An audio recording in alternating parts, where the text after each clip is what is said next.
समय में एक दुखीराम नाम का आदमी अपने भाई सुखीराम और पत्नी सुरेखा के साथ रहता था। दुखीराम और उसका भाई सुखीराम दोनों ही गांव में खेती किया करते थे और फल सब्जियां वगैरह उगाकर बाजार में बेचते थे।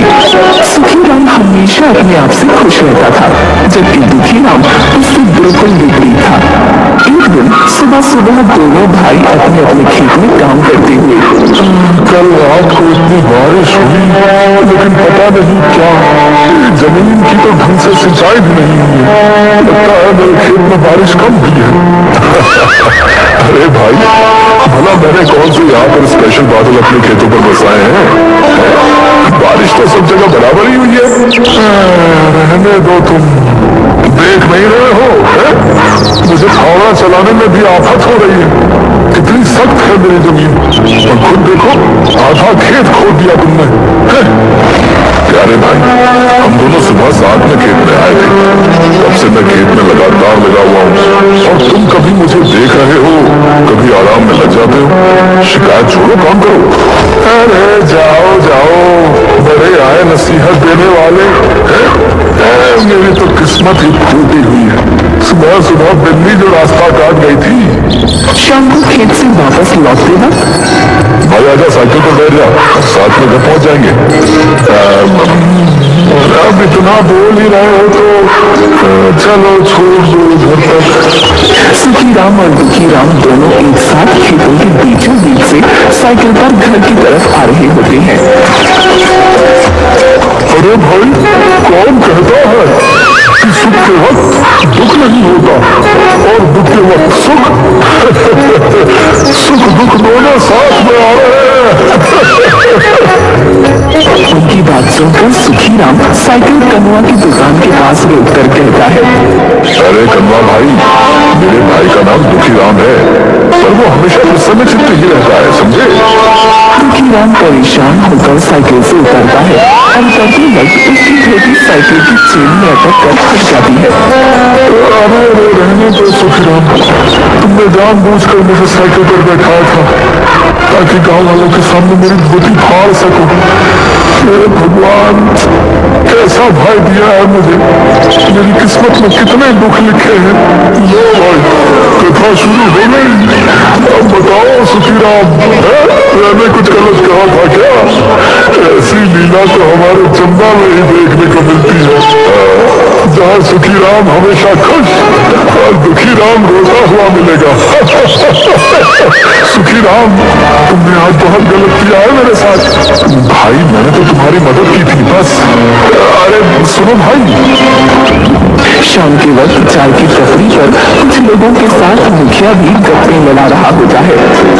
तभी वहाँ दुखीराम आता है। आओ भाई दुखीराम, कैसे हो? अरे रमेश, अरे दुखीराम के लिए चाय का गिलास लाओ भाई। धन्यवाद मुखिया जी, धन्यवाद। लो भाई, गर्मा गर्म चाय पियो। दुखीराम चाय लेता है और पीने लगता है। अरे साथ में मट्ठी तो दो रमेश भाई, दुखीराम को अकेले चाय मिलाओगे बस? रमेश मट्ठी दुखीराम को देता है। अरे वाह, आज का दिन तो बहुत अच्छा है मेरा। चाय फ्री में और साथ में मट्ठी भी। अच्छा भाई रमेश, चलता है। चाय के पैसे का तो तुझे समझा दिया है। जी मुखिया जी, ठीक है। तो रुकिए मुखिया जी, मैं भी चलता हूँ। मुझे काम से पठानकोट के लिए बस पकड़नी है।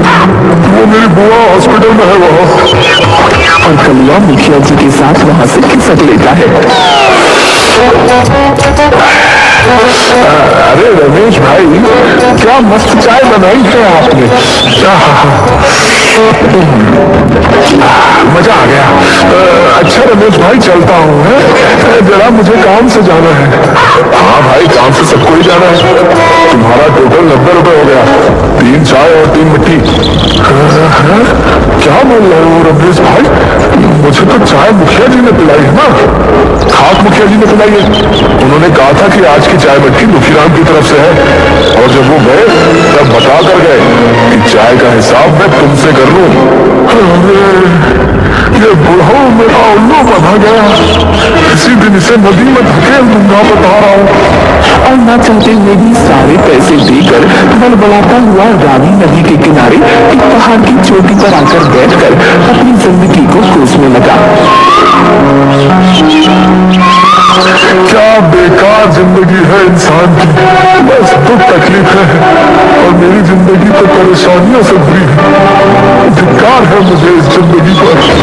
तब दुखीराम सामने खुले आसमान में उड़ते हुए एक बाज को देखता है और देखते ही देखते वो बाज आसमान से नीचे जमीन पर डुबकी लगाते हुए अपने पंजों में एक सांप को दबोच लेता है और दुखीराम के बिल्कुल सामने एक सूखे हुए पेड़ पर बैठकर उसे खाने लगता है। अरे वाह, क्या शाही जिंदगी है इस बाज की। देखते ही देखते बाज अपने शिकार को खा लेता है और वहां से फिर आसमान की ऊंचाइयों पर उड़ जाता है। मजा आ गया देखकर भाई, सच में राजाओं की जिंदगी जीता है ये बाज। काश मैं इंसान न होकर बाज होता। हे भगवान, मुझे नहीं रहना इस इंसानी वेश में, मुझे इस बाज की तरह आसमान में उड़ना है। ना कोई फिक्र है, ना कोई टेंशन, बस आजादी से उड़ो और जब मन आए शिकार करो। मजे की जिंदगी चाहिए मुझे। तभी वहां अचानक से दुखीराम के पीछे से एक बूढ़ी गड़ौये की आवाज आती है।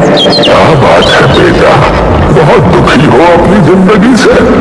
अरे आप कौन हो बाबा, पहले कभी नहीं देखा आपको। मेरी बात छोड़ो बेटा, लेकिन इस अनमोल जिंदगी को क्यों कोस रहे हो? मानव जन्म तो करोड़ों जन्म के बाद मिलता है, तुम क्यों परेशान हो? अरे बाबा, वैसे ही जिंदगी में कम दुख है जो तुम और अपने प्रवचनों को सुनाने आ गए। जाओ जाओ, अपनी भेड़ बकरियां चलाओ। कई बार सच्चे दिल से कई बात सच हो जाती है, तो हमें हमेशा जो भी कहना चाहिए